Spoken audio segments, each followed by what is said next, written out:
اللهم صل على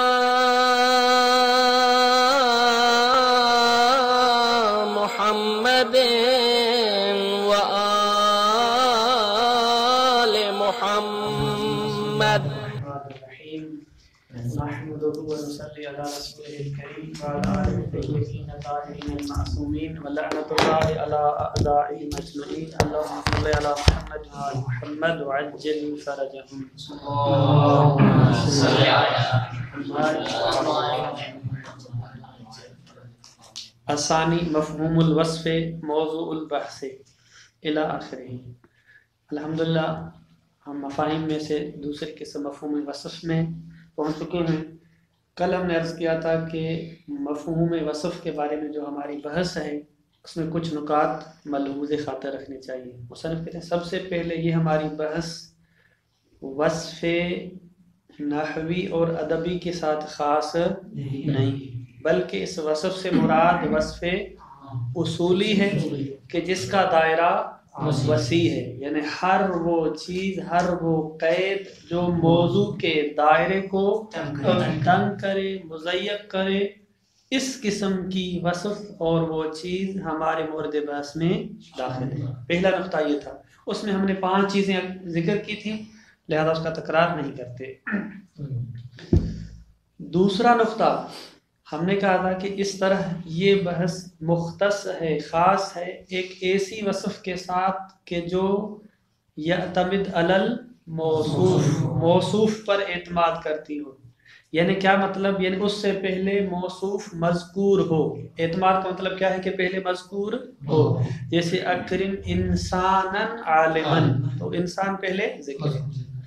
لہذا اگر ایک ایسی وصف ہے کہ جو یعتمد علی الموصوف نہیں ہے تو وہ مورد بحث سے خارج ہے، اس کی بحث مفہوم لقب میں آئے گی.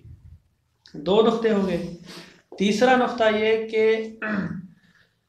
ہماری بحث مختص ہے کہ جب وصف اور مفہوم، وصف اور موصوف کے درمیان جو نسبت ہے، ہماری بحث ایسے مورد کے ساتھ ہے کہ جہاں پر موصوف اور وصف کے ساتھ نسبت اخص سے مطلق ہو یا من وجہن ہو. نسب اربع میں سے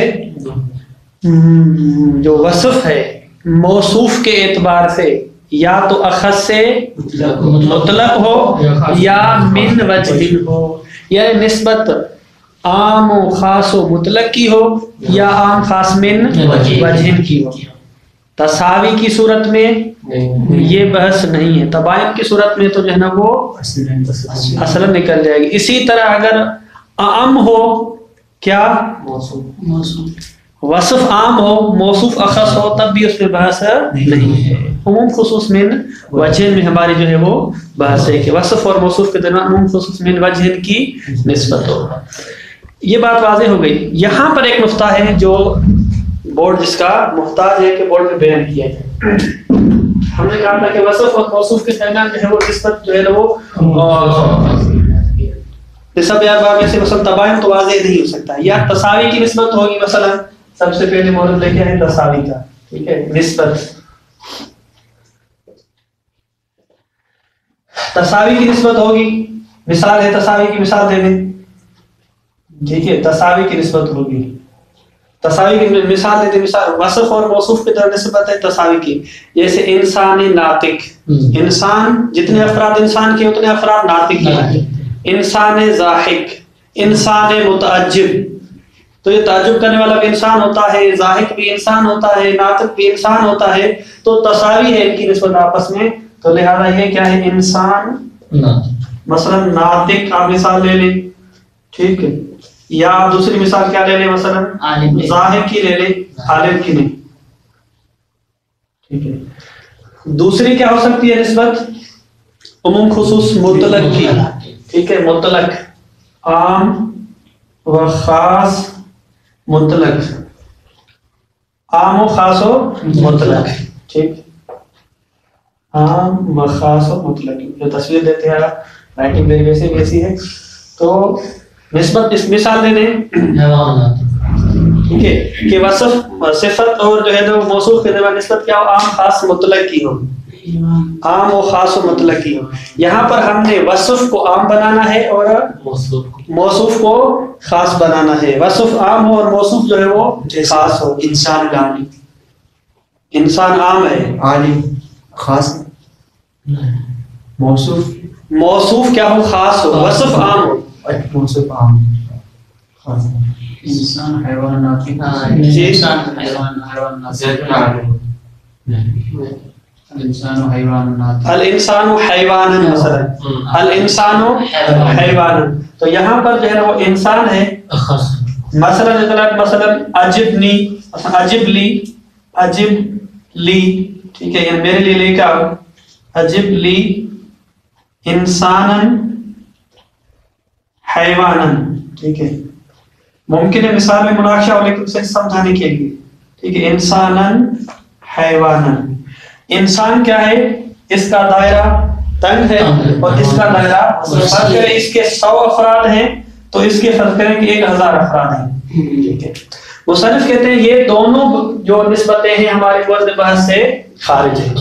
یہ دونوں جو ہے وہ کہ تساوی کی نسبت ہو یا جو ہے نا وہ اس کی کیا ہو، عام و خاص اس کی نسبت ہو، یہ دونوں ہماری بحث سے خارج ہیں. اب انسان ذاتی کرتا ہے انسان حیوان. کیوں بھائی یہ بحث سے خارج ہیں؟ کیوں؟ کہتے ہیں کہ ہماری بحث یہاں پہ ہے کہ اگر وصف کو ہٹا دیا جائے تو موصوف باقی رہے. ہم نے کہا تھا کہ جو وصف ایسی ہو کہ جو آ کے موضوع کا دائرہ تنگ کرے. کیا کرے؟ موضوع کا دائرہ تنگ کرے، یعنی موضوع کے اندر اتنی وسعت ہو، وصف سے زیادہ موضوع کے افراد ہوں، یہ آ کے اس کو تنگ کرے، مضیق کرے. تو مارحانوفی میں ان کی آپس میں برابر ہیں افراد. جب آپ اس میں افراد برابر ہیں تو کیسے اس کا دائرہ تنگ کرے گی؟ نہیں کر سکتے. اس میں ہے ہی اتنے پہلے سے، تو لہذا یہ بھی خارج ہے. یہ بھی خارج ہے. کیوں خارج ہے؟ اس وجہ سے یہ خود بیچارہ پہلے سے اس کا جو ہے نا دائرہ تنگ ہے، پہلے سے یہ مضیق ہے، تو دوبارہ اس کو وصف مضیق نہیں کر سکتی. تو لہذا یہ دونوں ہمارے مورد بحث سے خارج ہیں. تیسرا مورد کہ جب وصف اور موصوف کے درمیان نسبت کیا ہو، ہاں اس کو میں تھوڑا سا تبدیل کروں، خاص و عام ہو نا، مثلا خاص و عام ہو تاکہ مطلب آسان ہے. خاص و عام مطلق، کیونکہ خاص انسان ہے اور عام جو ہے وہ حیوان ہے. اب ادھر کریں جو عام و خاص ہوں، عام و خاص ہوں، عام خاص و خاص مطلق. مثال دیں اس کی، اس کو الٹ کر دیں حیوان. انسانا عالمن، ٹھیک ہے. اکرم انسانا عالمن، انسانا عالمن. تو انسان اور عالم کے درمیان کون سی نسبت ہے؟ عام و خاص مطلق. مطلق یعنی ہر عالم انسان ہوتا ہے، ہر عالم انسان ہوتا ہے. اس کا مطلب انسان عام ہے نا، اور ہر انسان عالم نہیں ہوتا. اس کا مطلب ہے کہ عالم خاص ہے. یہ خاص ہو گیا اور یہ کیا ہے؟ عام. اس وجہ سے عام خاص مطلق. وہاں پہ خاص عام کیوں لکھا؟ کیونکہ انسان کیا ہے؟ خاص ہے اور حیوان کیا ہے؟ عام ہے. چوتھی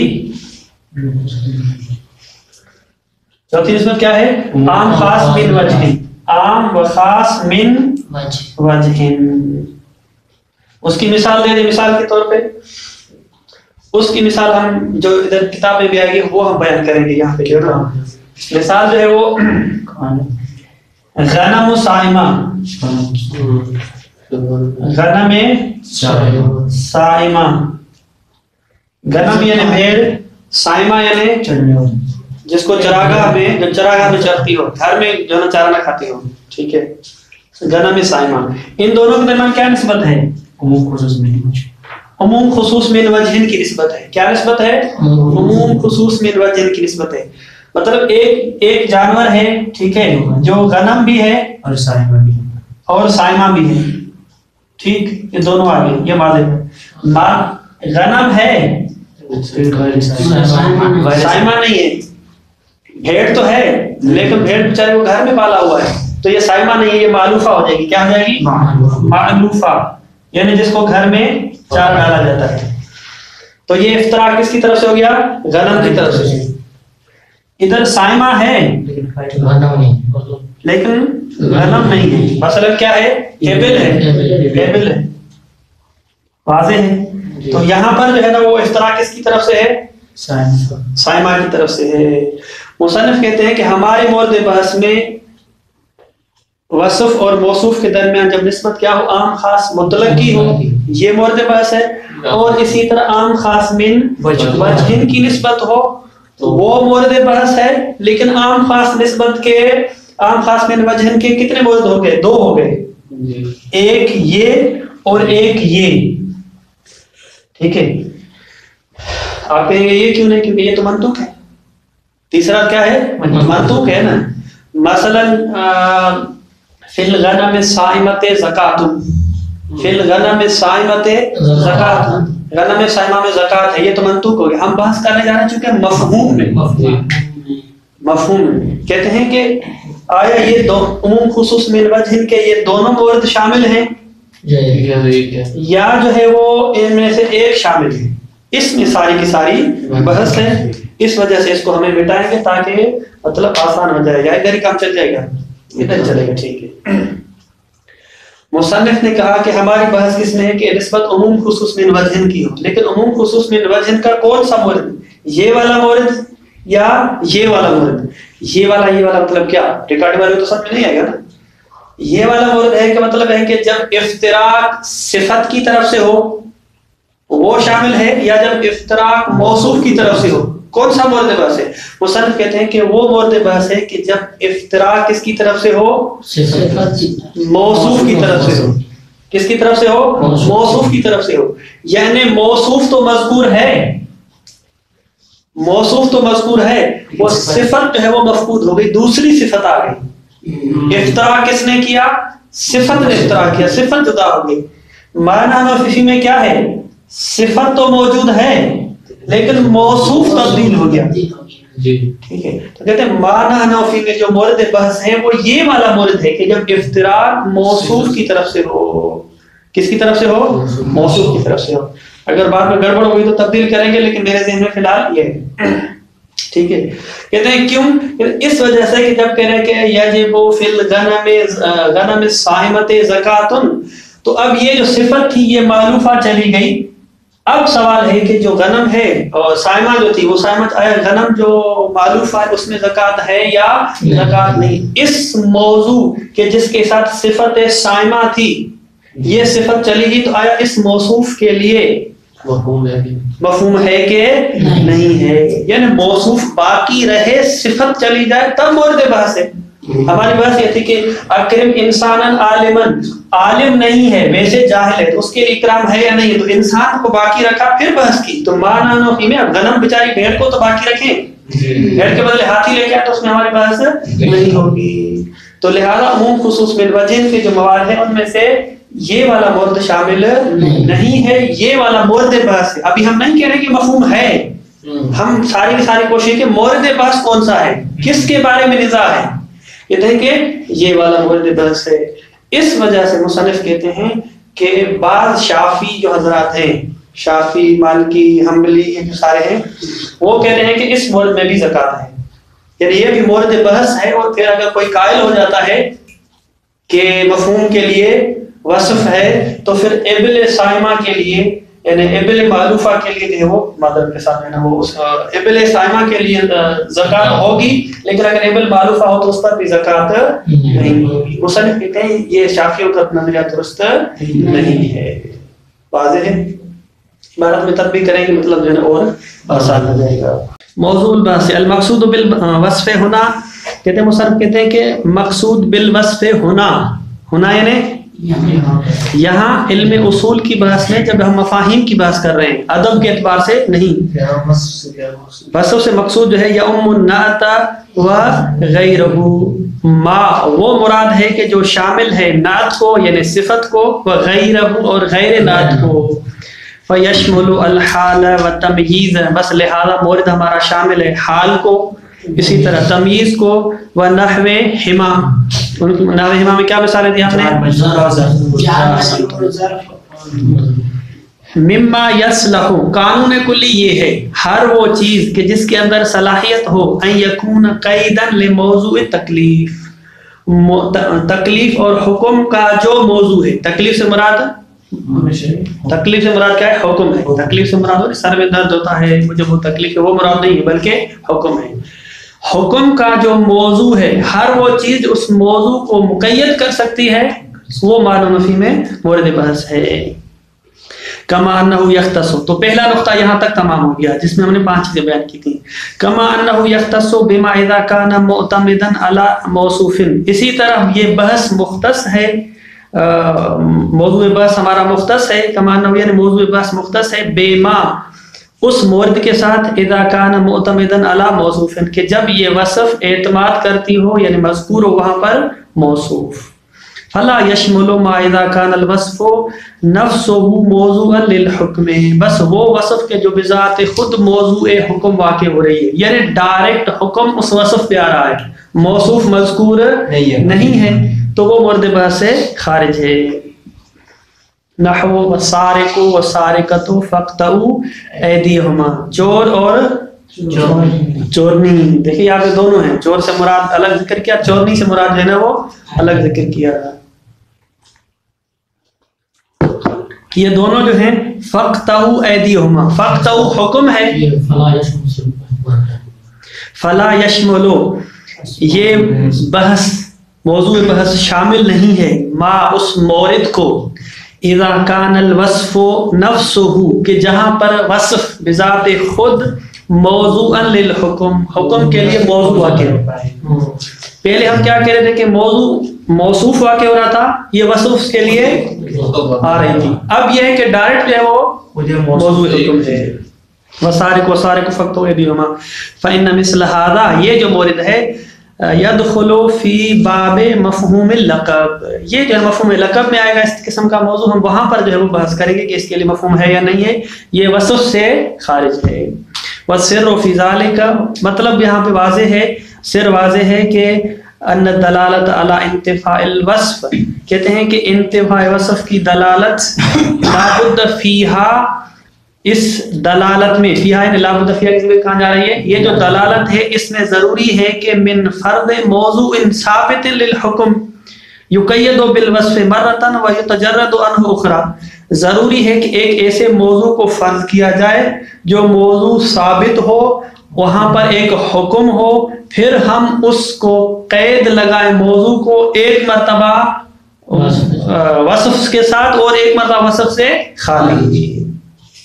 لابد فیہا من فرض موضوع ثابت للحکم یقید بالوصف، یقید الموضوع، اس موضوع کو مقید کیا جائے مرتن ایک مرتبہ، ویتجرد عنہ، ویتجرد یعنی یتجرد کس کو، موضوع کو خالی کیا جائے، عنہ اس وصف سے اخرى، ایک مرتبہ حکم لگا رہے ہیں وصف کے ساتھ اور ایک مرتبہ حکم لگا رہے ہیں بدون وصف.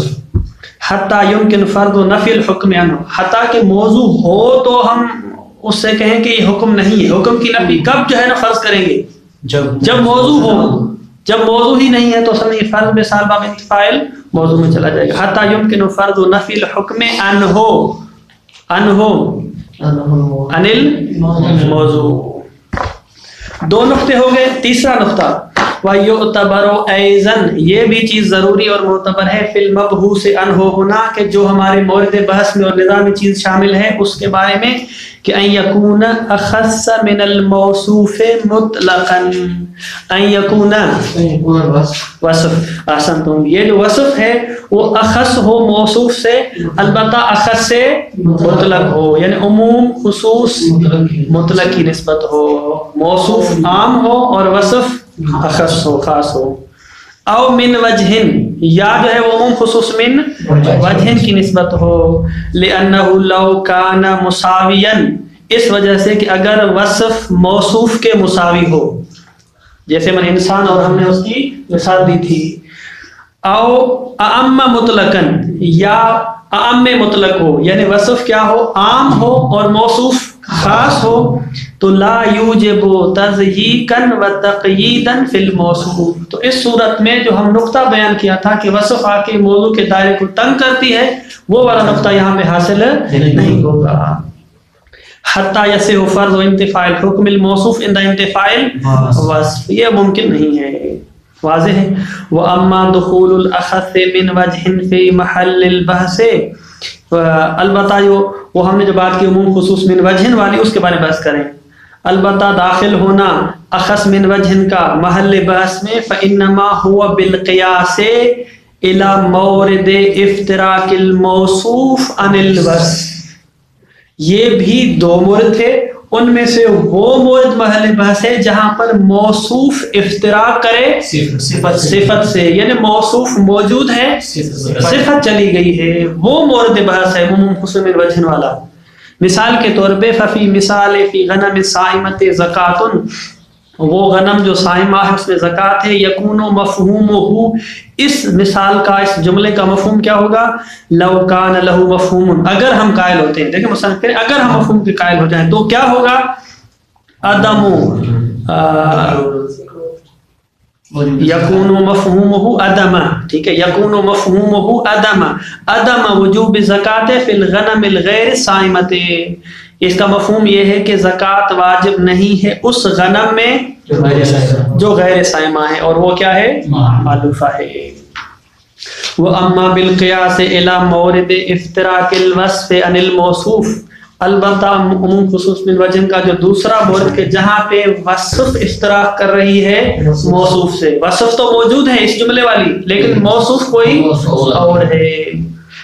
فلا دلالت لہ علی المفہوم قطعا، وہاں پر اگر ہم مفہوم کے قائل بھی ہو جائیں تو وہ مفہوم پر دال نہیں ہوگی. مثلا ہم نے یہاں پہ مفہوم کیا نکالا کہ وہ بھیڑ جو معلوفہ ہے، جو غیر صائمہ ہے، اس پر زکوٰۃ نہیں ہے، تو آپ یہ نتیجہ نکالیں ہر وہ جانور جو غیر صائمہ ہے، جو معلوفہ ہے، چاہے وہ مثلا گائے ہو، چاہے وہ مثلا ایبل ہو، جو بھی ہو، اس پر زکوٰۃ نہیں ہے. کہاں سے کہہ رہے؟ کہتے ہیں یہ والا جملہ، کہتے ہیں یہ دلالت نہیں کرے گا. واضح ہے. مثلا فلا يدل المثال على عدم زکوٰۃ غیر صائمۃ، ٹھیک. واما بالقیاس الی مورد افتراق الوصف عن الموصوف، البتہ وہ مورد کہ جہاں پہ وصف افتراق اور جدائی کر رہی ہے موصوف سے، فلا دلالت لہ، اس مورد اس وصف کے لیے دلالت نہیں ہے علی المفہوم قطعا. فلا يدل المثال، مثال دلالت نہیں کرے گی علی عدم زکوٰۃ، کہ زکوٰۃ واجب نہیں ہے، فی غیر غنم صائمہ و غیر صائمہ، خود غنم صائمہ پر بھی نہیں ہے اور اسی طرح جو چیز صائمہ نہیں ہے، کل ابل، مثلا ابل صائمہ، ابل غیر صائمہ، اس پر بھی زکوٰۃ واجب نہیں مثلا، تو اس پر دال نہیں ہے. کیوں؟ لأن الموضوع هو الموصوف الذي هو الغنم فی المثال، کیونکہ معنی نفی میں جو موضوع ہے وہ موصوف ہے جو کہ غنم ہے ہمیں مثال میں. یجب، عبارت میں ملائیں، لأن الموضوع یجب ان یکون محفوظا فی المفہوم، اس بحث میں ضروری ہے کہ جو موضوع ہے وہ محفوظ رہے، تب جو ہے مفہوم کی بحث کریں گے. ولا یکون متعرضا لموضوع آخر نفیا ولا اثباتا، یہ جو ہماری بحث ہے ابل کے بارے میں، ابل چاہے صائمہ ہو چاہے غیر صائمہ ہو، اس میں زکوٰۃ ہے یا نہیں ہے، اس سے کوئی ہماری بحث نہیں ہے. یہ صرف اتنا بتا رہے ہیں، یہ جو بحث ہے کہ آپ نے اس موصوف کے ساتھ حکم خاص کیا تھا، اس وصف کے ساتھ، اب اگر مفہوم ہو جائے تو اس موصوف جس کے ساتھ یہ صفت نہیں ہے حکم نہیں ہے. البتہ کوئی اور موصوف ہے جو صائمہ چاہے غیر صائمہ، اور موصوف سے ہمارا کوئی ربط نہیں ہے. ولا یکونو، یہ جو ہمارا مورد ہے متعرض ہی نہیں ہے، یعنی اس سے اس کی کوئی چھیڑ چھاڑ نہیں ہے، لموضوع آخر، لا نفین کہ زکوٰۃ نہیں ہے، ولا اثباتن کہ زکوٰۃ ہے، کوئی اس میں بحث نہیں ہے. اس کو ہم دوسری دلیل سے دیکھیں گے.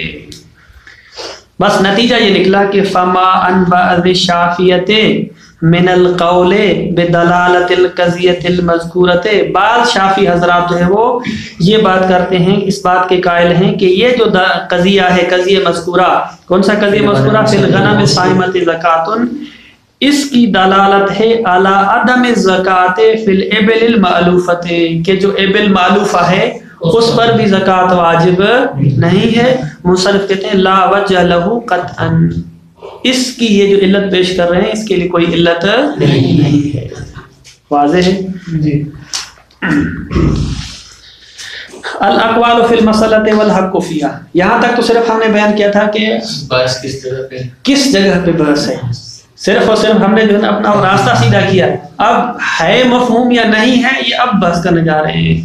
مصنف کہتے ہیں کہ اس اگر اقوال کی بات کی جائے تو سب سے پہلے کہتے ہیں کہ دیکھیں ہم ہر جگہ یہ تکرار کرتے ہیں کہ اگر ایسی وصف جس کے لیے دلیل موجود ہے خارج سے اور بیان قرینہ موجود ہے اس کے مفہوم پر تو وہی ہے، اگر قرینہ موجود ہے اس کے نہ ہونے پر تو وہی ہے. ہم قرائن اور ادلہ کے جو ہے نا تابع ہیں، کوئی قرینہ ہے تو اس کی بحث کریں گے اور مفہوم کے قائل ہو جائیں گے، اگر نہیں ہے تو قائل نہیں ہوں گے. بحث وہاں پر ہے کہ جب ہم قرائن سے قطع نظر رکھیں تو آیا اس کے لیے مفہوم ہے یا مفہوم نہیں ہے، تو یہاں پر جو ہے وہ دو قول ہیں. لیکن اس سے پہلے جو ہے کچھ چیزیں ہیں عبارت میں اس کو بیان کر کے پھر اس پہ آتے ہیں. قرائن پیش کریں گے کہ کون سا قرینہ ہے جو ہے نا مفہوم پر. الاقوال فی المسألۃ والحق فیہا لا شک فی دلالت التقیید بالوصف علی المفہوم، اس میں کسی کو شک نہیں ہے کہ فی دلالت التقیید بالوصف علی المفہوم، کہ وصف جو مقید ہے یہ دلالت کر رہی ہے مفہوم پر عند وجود القرینۃ الخاصۃ، جب کوئی خاص قرینہ موجود ہو مفہوم کے لیے تب جو ہے وہ اس وصف کے لیے مفہوم اور دلالت موجود ہے. ولا شک، ایک یہ ہو گیا کہ اگر قرینہ خاص موجود ہے. اسی طرح ولا شک فی عدم دلالت عند وجود القرینۃ علی ذلک، اگر قرینہ موجود ہے عدم مفہوم پر تو اس میں بھی کسی کو کوئی شک نہیں ہے. ٹھیک ہے، یعنی قرینہ کہہ رہا ہے کہ اس مورد میں وصف کے لیے مفہوم نہیں ہے. پہلے کا ہے اور دوسرا مورد کیا تھا کہ نہیں ہے، یعنی قرینہ خاص آ کے بتاتا ہے کہ یہاں پہ وصف تو ہے لیکن اس وصف کے لیے مفہوم نہیں ہے. مثل ما، مثال کے طور پہ وہ مورد اذا ورد الوصف مورد الغالب، کہ جب وصف واقع ہو جائے ایک ایسے مورد میں کہ جو مورد غالب ہے، الذي يفهم منه عدم اناطۃ الحکم به وجودا وعدما. پہلے اس کو سن لیں پھر اس میں جو دقت کرتے ہیں کہ ہم نے کیا کہا، قرینہ موجود ہے جس قرینے کی برکت سے پتہ چل رہا ہے کہ ما نحن فی میں اس وصف کے لیے مفہوم نہیں ہے. ٹھیک، میں بورڈ پہ آ جاؤں تو آگے آسان ہو جائے. سورہ بقرہ کی جو ہے نا وہ سورہ نساء کی تقریباً آیت نمبر 23 ہے. اس میں جو ہے وہ قرآن مجید میں بیان ہو رہا تھا کہ حرمت علیکم امہاتکم و بناتکم و اخواتکم، بحث کرتے کرتے آخر میں جب پہنچے تو وہاں پہ کہا کہ وربائب مجھے لکھوا دیا ہے، ربائبکم اللہ اللہ کی وجود اللاتی فی حجورکم، لائی ہے لاتی ہے لائی ہے ہم لوگ کی کتاب میں لاتی، قرآن میں جو ہے نا وہ لائی ہے یا لاتی ہے. وربائبکم اللاتی فی حجورکم، فی حجورکم من النساء، من النسائکم اللاتی، آخر تک جو ہے نا اللاتی مثلا دخلتم بہن،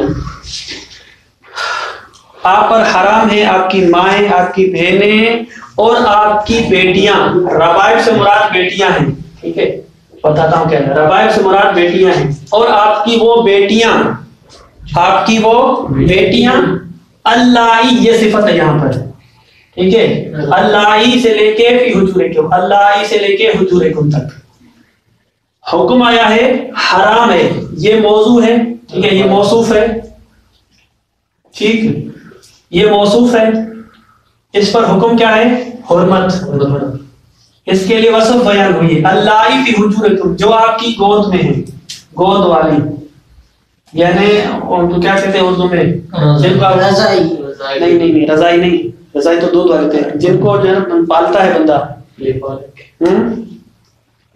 اردو میں کیا کہتے ہیں جن کو پرورش شدہ، ٹھیک ہے، پروردہ، ہاں پروردہ، ٹھیک ہے، پروردہ، ربائب سے مراد جو حجور میں ہوتی ہے پروردہ مسلم، پروردہ، یا جو بھی آپ اس کو لے لیں، یہ اس کے لیے صفت ہے، یعنی حرام ہے آپ کے لیے وہ بیٹیاں، پہلے قضیہ سن لیں، ایک شخص تھا، اس نے شادی کی ایک خاتون سے، اس خاتون کی پہلے سے بچی تھی اس کو، ٹھیک ہے، 2 3 4 ماہ کی بچی تھی، تو اس نے دوسرے شخص سے شادی کی، تو وہ جو بچی خاتون ساتھ لے کے آئی، تو یہ بچی تو اس خاتون کی ہے پہلے شوہر سے، اس نے ابھی شادی کر لی ہے، تو یہ بھی اس کی بیٹی کے حکم میں ہے، کیونکہ ربیبہ ہے، پالتو ہے۔ اب بحث یہ ہے کہ یہ جو لے کے آیا تو اس کی پرورش کس کی ہے، کس کے گود میں ہوئی؟ گود سے مراد یہ ہے کہ اس کے گھر میں دوسرا جو شوہر ہے، تو کریں دوسرا شوہر ہے، اس کے لیے یہ ربائب جو اس کی پرورت ہے وہ حرام ہے، واضح مسئلہ۔ اب صفت کیا ہے؟ جو پروردہ ہے، جو کیا ہے پروردہ ہے وہ حرام ہے، پروردہ صفت ہے، یہ موصوف ہے۔ تو کچھ ربائب ایسی بھی ہیں، ربائب جو مثلا 5 6 سال کی ہیں، وہ بڑی ہے، وہ اس کے گھر میں پلی نہیں، وہ 5 6 سال کی تھی، وہ کسی اور گھر چھوڑے، تو وہ جو دوسری غیر ربائب ہے، غیر ربائب نہیں، وہ جو غیر حجور والی ہے، پروردہ نہیں ہے، غیر پروردہ ہے، غیر پروردہ، یعنی جو اس کے گھر میں نہیں ہے، اس کو اس نے پالا نہیں ہے، یہ حکم آیا ہے کس کے لیے؟ آپ پر حرام ہے وہ ربائب کہ جو آپ کی پرورش میں رہی ہیں، ٹھیک ہے۔ اگر ہم یہ حجور والی قید ہٹا دیں، صرف ربائب ہو، وہاں پر حرمت ہے یا حرمت نہیں ہے؟ حرمت ہے یا حرمت نہیں ہے؟ کہتے ہیں کہ یہاں پر اگر ہم مفہوم کے قائل ہو جائیں، اگر ہم مفہوم کے قائل ہو جائیں تو پھر حرام نہیں ہے، لیکن معنی نفی میں قرینہ موجود ہے کہ یہاں پر مفہوم نہیں ہے، کا مطلب ہے کہ یہ بھی حرام ہے، یہ بھی کیا ہے؟ حرام ہے۔ ہماری ساری بحث چل رہی تھی اگر قرینہ ہو حرام ہونے پر، قرینہ ہو مفہوم پر، اس کے تابع ہے۔ دوسری بات ہم نے کیا کہ اگر قرینہ موجود ہو، اگر کس بات پر؟ مفہوم نہ ہونے پر، کہ اس مورد میں مفہوم نہیں ہے، ہم مثال اس کی دے رہے ہیں۔ یہ مثال کس کی ہے؟ قرینہ موجود ہے کس پر؟ عدم مفہوم پر، واضح ہے، کرنے میں آ رہے ہیں۔ پہلے جو اصل کرتے سمجھے کہ یہ موصوف ہے، یہ یہاں پر اس کے لیے وصف ہے، اگر اس وصف کو ہٹا دے دیں اور مورد ڈالیں صرف ربائب کا، تو یہاں پر مفہوم نہیں ہے، نہ ہونے پر ہمارے پاس ہے وہ قرینہ موجود ہے، جس کی برکت سے ہم کہہ رہے ہیں کہ یہاں پر مفہوم نہیں ہے۔ قرینہ کیا ہے؟ کہتے ہیں کہ یہ جو وصف ہے، وصف کو کیوں لایا جاتا ہے؟ وصف کے مختلف جو ہے نا وہ مفاد ہوتے ہیں، مختلف جو ہے نا وہ بیانات ہوتے ہیں۔ کبھی کبھی وصف جو ہے نا اس وجہ سے لائی جاتی ہے کہ اس لانے کی ضرورت نہیں ہے، لانے کی ضرورت نہیں ہے، لیکن چونکہ اکثر جو ربائب ہوتی ہیں، دوسرا شادی کرتا ہے کہ وہ ساری کی ساری کس کے گھر میں آتی ہے؟ عموماً جو مثلا ربائب ہوتی ہیں وہ چھوٹی ہوتی ہیں اور اس کی پرورش دوسرے شوہر کے گھر ہوتی ہے، اکثر اس طرح ہوتا ہے، اکثر کیا ہوتا ہے؟ اس طرح ہوتا ہے۔ تو لہذا یہ جو لائی فی حجورکم اکثریت کو بیان کر رہی ہے کہ یہ جو ہے وہ اکثر اس طرح ہوتا ہے، اس وجہ سے ہم نے بیان کیا ہے کہ ربائب جو آپ کی حجور میں ہیں، کیونکہ اکثر تھا اس وجہ سے ہم نے بے عنوان توضیح اور بے عنوان تشریح بیان کر دیا۔ جو مورد اکثر ہوتا ہے، ہم کہتے ہیں طالب علم، تو اکثر ہمارے طالب علم سے مراد کیا ہوتی ہے؟ دینی طالب علم، فرض کر یہاں پہ آگے کہ طالب علم جو دینی طالب علم ہے، کہتے ہیں یہ تشریح ہو جائے گی، اکثر جو طالب علم ہے یہاں پر کیا ہے وہ دینی ہے، اگر نہ بھی لاتے تو حکم کس کے ساتھ تھا؟ اس کے ربائب کے ساتھ، لہذا اس وجہ سے یہ جو وصف آئی ہے مورد غالب میں آئی ہے، لہذا اس کا لانے اور نہ لانے کا کوئی فائدہ نہیں ہے، لہذا یہ بیان کر رہا ہے۔ بس قرینہ کیا ہے؟ قرینہ کے وصف واقع ہوئی ہے مورد غالب میں کہ جہاں پہ اس کی ضرورت نہیں ہوتی، اس وجہ سے ہم کہہ رہے ہیں کہ یہ قرینہ موجود ہے عدم مفہوم پر۔ عدم مفہوم کو کس طرح دلالت کرتا ہے؟ قرینہ اس کی صفت، قرینہ کیا ہے؟ پہلے واضح ہوا، قرینہ یہ صفت ہی ہے، نہیں قرینہ صفت نہیں ہے، ہم کہتے ہیں کہ اگر ایسی صفت جو صفت ہے، ہر صفت نہیں، ہم کہتے ہیں کہ وہ صفت جو اس موضوع کو مقید کرے وہ مورد بحث میں ہے، لیکن اگر ایک ایسی صفت آئی ہے کہ جو موضوع کو مقید نہیں کر رہی، موضوع کو مقید نہیں کر رہی، کہتے ہیں آپ کو کیسے پڑھتے ہیں؟ کیونکہ اس وجہ سے کہ جو وصف مورد غالب میں آ جائے، مورد غالب کا مطلب ہے کہ یہ جو وصف ہے اکثر اس طرح ہوتا ہے، وإلا اس کی ضرورت نہیں ہے، جیسے کہ میں نے طالب علم کی مثال دی ہے، واضح ہے؟ تو جو وصف مورد غالب میں آ جائے، چونکہ اس کی حاجت نہیں ہوتی ہے، چونکہ اس کی ضرورت نہیں ہوتی ہے، لہذا یہ قرینہ ہے کہ اس وصف کی کوئی اہمیت نہیں ہے۔ جب اہمیت نہیں ہے تو لہذا یہاں پر مفہوم نہیں ہوگا۔ مفہوم تب ہو کہ جس وصف کو ہٹانے سے موضوع تنگ ہو جائے اور وہ وصف کی اہمیت ہو۔ مورد غالب میں چونکہ وہ توضیحی ہوتی ہے، مورد غالب میں کیا ہوتی ہے؟ وہ توضیحی ہوتی ہے۔ اس وجہ سے یہاں پر یہ قرینہ ہے کہ اس وصف کے جانے سے مفہوم نہیں ہوگا، کیونکہ وصف مورد غالب میں ہے۔ غالب میں ہے تو کیا ہوا؟ کہتے جو مورد غالب میں ہوتی ہے وہاں پر اس کی کوئی حیثیت خاص نہیں، صرف توضیحی ہوتی ہے۔ واضح ہے؟ تو لہذا اگر قرینہ موجود ہے عدم وصف پر تو وہی، اگر عدم مفہوم پر تو وہی لیں گے، اگر مفہوم پر ہے تو وہی لیں گے۔ واضح ہے؟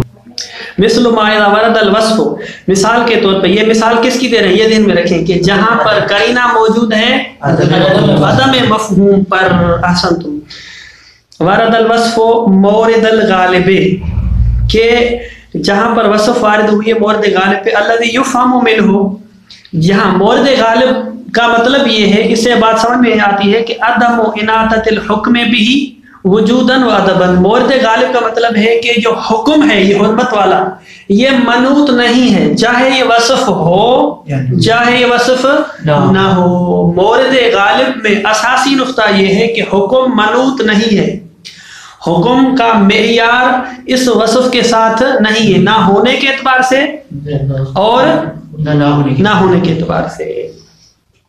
الذی یفہم منہ عدم اناطۃ الحکم بہ، یعنی بالوصف، وجوداً یعنی ہونے کے اعتبار سے، و عدماً یا عدم کے اعتبار سے۔ نحو قولہ تعالی، نحو قولہ تعالی وربائبکم اللائی فی حجورکم فإنہ لا مفہوم لمثل هذه القضیۃ مطلقاً، اس قضیے کے لیے مطلقاً مفہوم نہیں ہے۔ کیوں؟ اذ یفہم منہ، اس لائی والی جو صفت ہے، یہ جو قید لے کے آئے ہم صفت لے کے آئے ہیں، اس سے سمجھ میں آتا ہے کہ ان الوصف الربائب بانہا فی حجورکم لانہا غالبا تکون کذالک، کہ یہ جو وصف ربائب کہ بانہا فی حجورکم، کون سی رف کے جو آپ کی گود میں آتی ہیں یہ بیٹیاں، یہ اس وجہ سے ہے کہ لانہا غالبا اکثر کیا ہوتا ہے، تکون کذالک، کذالک یعنی فی حجورکم، والغرض منہ الاشعار بعلت الحکم، غرض اس سے ہوتا ہے کہ آپ جو ہے نا وہ اشارہ کریں جو ہے نا اس کے حکم کی طرف۔ اذ ان اللائی تربا فی الحجور تکون کالبنات، اصل میں یہ بیان کرنا چاہتے ہیں کہ چونکہ وہ بیٹیاں کہ جن کی آپ تربیت کرتے ہیں وہ بھی بیٹیوں کی طرح ہیں، لہٰذا وہ آپ کی بیٹیاں ہیں، جب بیٹیاں ہیں تو پھر آپ اسے شادی نہیں کر سکتے۔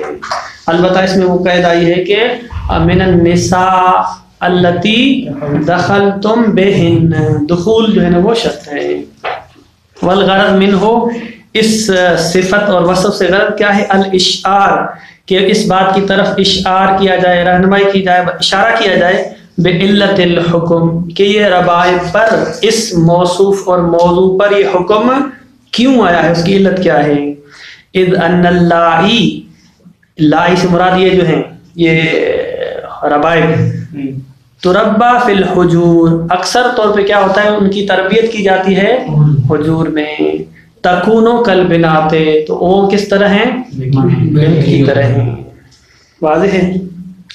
وانما الخلاف، مصنف نے کہا اس میں تو کوئی شک نہیں ہے، انما الخلاف عند تجرد القضیۃ عن القرائن الخاصۃ، اگر قرینہ خاصہ وجود اور عدم خالی ہو وہاں پر اختلاف ہے۔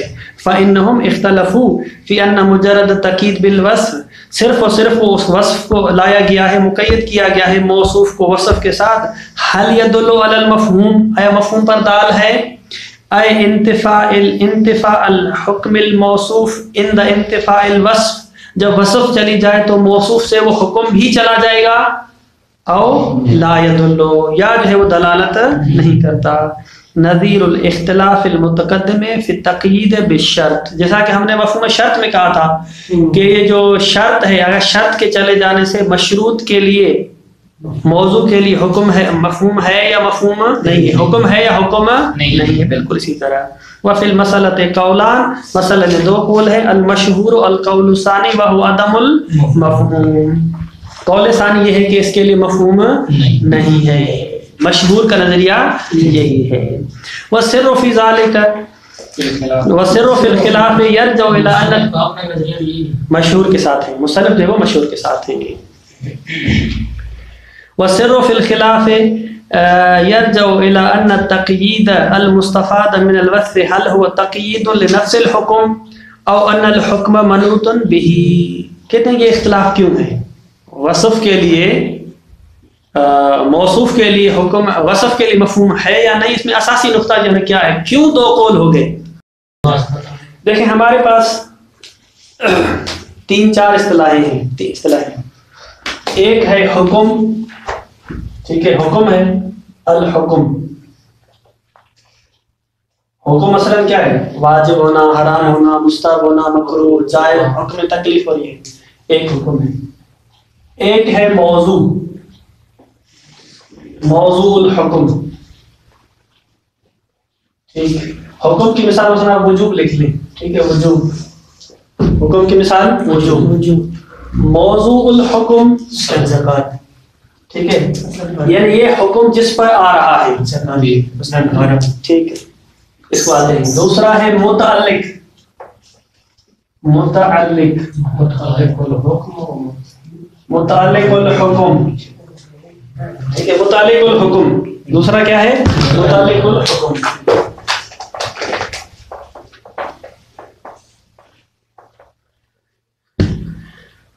اگر احکام وضعیہ ہو، احکام وضعیہ ہو، احکام وضعیہ آپ کے لیے واضح ہیں، تو وہاں پر موضوع کی تعبیر ہوتی ہے، جیسے الماء طاہر، الماء طاہر،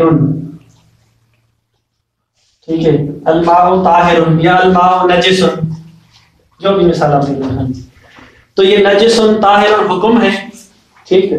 یہ جو حکم جس پر آیا ہے الماء، اس کو ہم کہیں گے موضوع، اس کو کیا کہیں گے ہم، موضوع کہیں گے۔ لیکن اگر احکام وضعیہ میں، احکام تکلیفیہ میں آ جائیں، احکام تکلیفیہ میں آ جائیں، مثلا اکرم زیدن، ٹھیک ہے، اکرم زیدن، اکرم زیدن، اکرم کیا ہے، اکرم زیدن، ٹھیک، اکرم زیدن، اس میں ایک ہے اکرام، ٹھیک ہے، ایک ہے زید اور ایک ہے وجوب، وجوب اکرام، 3 چیزیں ہو گئی۔ اب یہ جو وجوب ہے یہ تو حکم ہو گیا، وجوب کیا ہے، حکم، وجوب کیا ہے، حکم ہے۔ یہ وجوب کس سے مربوط ہے، اکرام سے۔ یہ وجوب کس پر آ رہا ہے، نہیں، یہ وجوب یعنی وجوب کس، کیا مجھ پر واجب ہے، اکرام واجب ہے، تو لہذا یہ اکرام کیا ہو جائے گا، متعلق ہو جائے گا، یہ کیا ہے، متعلق ہے، ٹھیک۔ باقی رہے گا زید، یہ بیچارہ کہاں جائے گا، یہ زید کیا ہے، کہتے ہیں اس زید کو کہتے ہیں متعلق المتعلق، متعلق المتعلق۔ یہ بھی جو ہم نے وجوب آیا ہے اکرام کے ساتھ آیا ہے، اکرام کس کا، یہ جو اکرام کس کے متعلق ہو رہا ہے، زید کے متعلق، اس زید کو کہتے ہیں متعلق المتعلق، متعلق متعلق ہوگا متعلق، ہاں متعلق ہوگا متعلق ہو، یہ متعلق ہے، کس کے ساتھ متعلق ہو رہا ہے، نہیں، اچھا یہ جو متعلق ہو جائے گا، یہ متعلق ہو جائے گا، وہ آپ ضمیر پلٹا دیں، ہم اس پہ جو ہے نا اشتباہ نہ کریں تاکہ جو ہے نا وہ گڑبڑ نہ کرنا۔ تو ایک ہے حکم وجوب، دوسرا ہے موضوع، ٹھیک ہے۔ ہم نے کہا تھا کہ یہ جو ہے یہاں پہ اس کو ہم احکام وضعیہ میں موضوع سے تعبیر کرتے ہیں، اگر احکام تکلیفی آ جائے تو وہاں پر ہم متعلق کہتے ہیں، یعنی جس کے ساتھ حکم، حکم یہاں کے ساتھ اس پر آ رہا تھا، اس کو ہم نے کہا موضوع۔ یہاں وجوب آ رہا تھا کس کے ساتھ، جس پر وجوب آ رہا تھا اس کو ہم نے موضوع نہیں کہا، متعلق کہا. تو بعض الاحیان اس کو متعلق المتعلق بھی کہتے ہیں, بعض الاحیان اس کو جو ہے نا وہ موضوع المتعلق متعلق الموضوع کہتے ہیں. متعلق الموضوع, متعلق کوئی رکھیے لیکن موضوع لگا دیں بس. واضح ہے؟ تین چیزیں ٹھیک. اب لے کے آتے ہیں ایک مثال. اب لے کے آتے ہیں ایک مثال. مثال کیا ہے؟ مثلا اکرم انسانا عالما, اکرم انسانا عالما. ٹھیک. تو یہ جو ایک یہ جو صفت, یہ جو حکم آیا ہے حکم وجوب, اکرام والا, وجوب والا حکم آیا. وجوب والا حکم مجرد انسان پر آیا ہے, مجرد انسان پر, یا یہ وجوب والا حکم جو ہے نہیں معذرت کے ساتھ, یہ جو عالم والی قید ہے, یہ جو عالم والی قید ہے, یہ عالم والی قید اس موضوع کے ساتھ مل رہی ہے. موضوع مرکب ہے کس کے ساتھ؟ انسان اور عالم کے ساتھ مل کے پھر یہ وجوب اس پر آ رہا ہے, یا نہیں یہ عالم والی قید صرف اور صرف اکرام کے ساتھ ہے. یہ جو قید ہے حکم کے لیے ہے یا یہ قید موضوع کے لیے ہے؟ اگر حکم کے لیے ہے, یعنی بیان کرنا چاہتے ہیں کہ یہ جو حکم ہے, یہ جو حکم ہے صرف اور صرف اس وصف والی چیز کے ساتھ خاص ہے. اب اور مثالیں لو سر. اکرم, ٹھیک ہے, زیدن عالمن, اکرام کریں زید عالم کریں. آیا اکرام کی علت جو ہے وہ اکرام, یہ جو حکم وجوبی ہے اس میں عالم ہونے کو دخالت ہے, ٹھیک ہے, یہ جو عالم ہے اس وجہ سے دخالت ہے, یا نہیں زید عالم مل کے اس کو دخالت مل رہی ہے؟ یعنی یہ جو حکم آ رہا ہے یہ صرف اور صرف وصف کی طرف خاص ہے, جو بھی عالم ہو, چاہے زید ہو, بکر ہو, خالد ہو, جو بھی اس کے ساتھ ہے, یا نہیں دونوں مل کے جو ہے نا آ رہے ہیں. اس میں ساری کی ساری بحث ہے. ٹھیک ہے, اس کو انشاءاللہ کل مکمل کریں گے تاکہ تھکے ہوئے ذہنوں کے ساتھ مطلب کو نہیں پہنچایا جا سکتا. اور صلی اللہ علیہ محمد